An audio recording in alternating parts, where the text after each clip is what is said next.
कर रहे हैं और कुछ टॉपिक्स हैं जिसमें स्टूडेंट्स को थोड़ा सा इशू भी है और क्लिनिकल साइड पे भी है कि पेशेंट्स बहुत हमारे पास आजकल आ रहे हैं एक प्रॉब्लम के साथ, वो है रिकरेंट मिसकरेज या बार बार बच्चे ज़ाया होना। इसको हम कहते हैं कि रिकरेंट मिसकरेज। पहले तो हमें ये समझना चाहिए कि ये हैबिचुअल एबॉर्शन जो पहले बोला जाता था, अब इसको रिकरेंट मिसकरेज या एबॉर्शन बोला जाता है, या जिसको बार बार बच्चे ज़ाया होते हैं तो उसको कब बोलते हैं, हम कब उनको डायग्नोस करते हैं।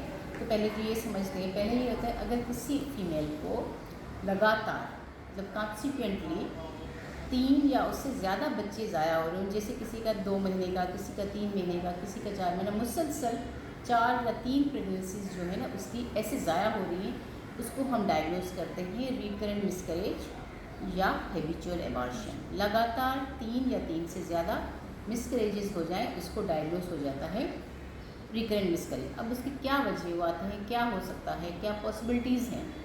अगर पहले 3 महीनों में उसके बच्चे ज़ाया हो रहे हैं तो मोस्ट प्रोबेबली होता है जीनयाती मादे में कोई मसला होना, या जिसको हम बोलते हैं क्रोमोसोमल एबनॉर्मलिटीज़। अब उसमें मदर भी हो सकती है, फादर भी हो सकते हैं जिसमें प्रॉब्लम आ रहा है। मेन हो जाती है फिर एज, एक तो क्रोमोसोमल एबनॉर्मलिटीज़, दूसरा आ गया एज। अब फीमेल की एज अगर टीनेज है, जैसे 16, 17, 15, 14, तो उसमें भी चांसेस होते हैं क्योंकि उसमें अंडे की क्वालिटी वो नहीं होती जो एक 20 से 30 साल वाली औरत की होती है।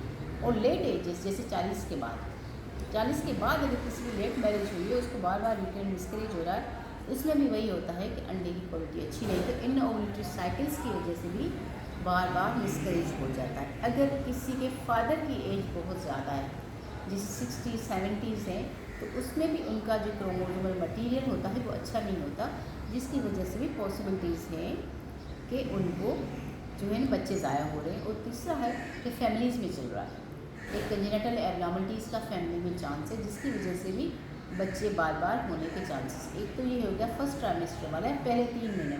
अब दूसरे 3 महीनों में जो बच्चे ज़ाया होते हैं मेनली इसमें क्या होता है कि जिसको कहते हैं बच्चेदानी की कमज़ोरी, जिसको हम बोलते हैं सर्वाइकल इनकॉम्पिटेंस, या बच्चेदानी जो है उसमें कोई नुक्स होना, उसका जैसे पैदाशी उसमें कोई सेप्टम होता है, या जो उसमें एक साइड बनी होती है दूसरी नहीं बनी होती, उसमें कोई फाइब्रॉइड होता है, रसोली होती है, या कोई और चीज़ है जिसकी वजह से भी पॉसिबिलिटी है कि बच्चे ज़ाया हो रहे हैं। अब एक सर्वाइकल इनकॉम्पिटेंस का तो इलाज है जिसको हम करते हैं, वो आगे जाके हम इसको डिस्कस करेंगे, ये अलग चैप्टर है।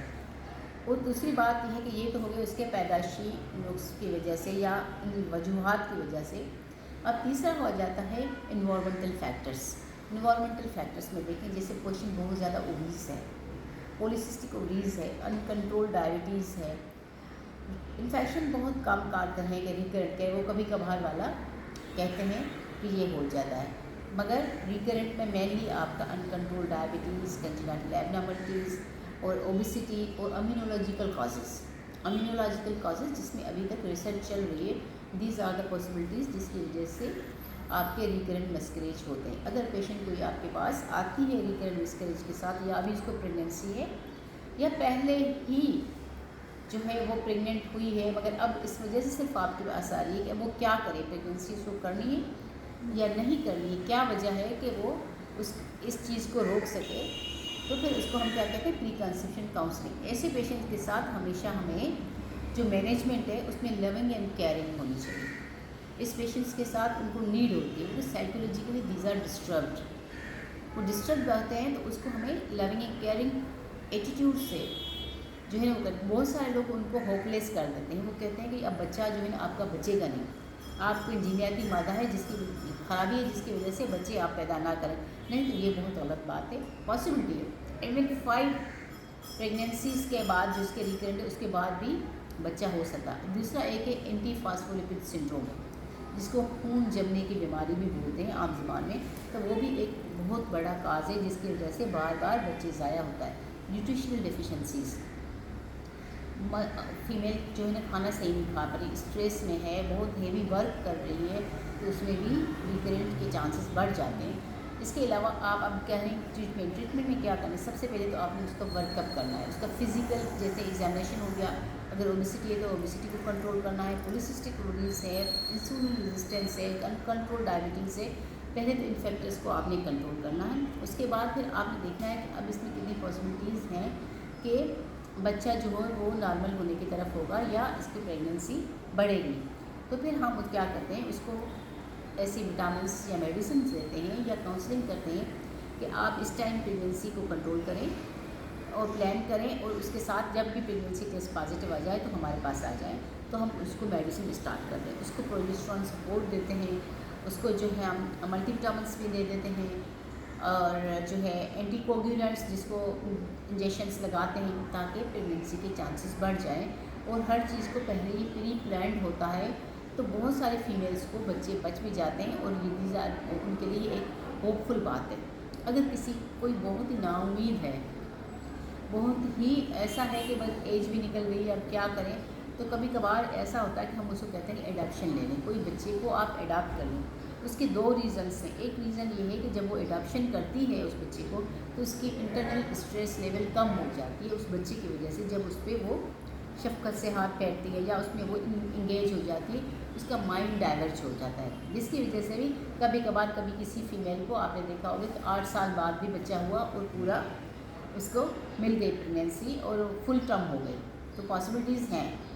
तो आप ऐसे क्वेश्चंस को होपलेस नहीं होना है, उनको होपफुल होना है। अगर किसी को कोई बात समझ नहीं आ रही तो फिर हमारे साथ भले आके बात करें या कंसल्टेशन करें, हम बता देंगे। स्टूडेंट्स को भी अगर इसमें कोई बात समझ नहीं आ रही, स्टूडेंट पॉइंट्स ऑफ व्यू के उनकी डेफिनेशन ये है कि रिकरेंट मिसकैरेज उसके बोलते हैं जो लगातार 2-3 से ज़्यादा एबॉर्शंस हुए, मिसकैरेजेस हुए हैं। उसके रीज़न काजेज़ क्या है वो मैंने आपको बता दिए, मैनेजमेंट मैंने आपको बता दी। इन्वेस्टिगेशंस में मेनली हम क्या करते हैं कि जैसे डायबिटीज़ है तो HbA1c करवाते हैं, शुगर प्रोफाइल करवाते हैं, और अगर स्ट्रेस का कोई है तो उसके स्ट्रेस की मैनेजमेंट बताते हैं। लविंग केयरिंग उसका एटीट्यूड होता है, और एंटी फास्फोलिपिड वाला जो सिंड्रोम है उसके लिए हम टेस्ट करवाते हैं।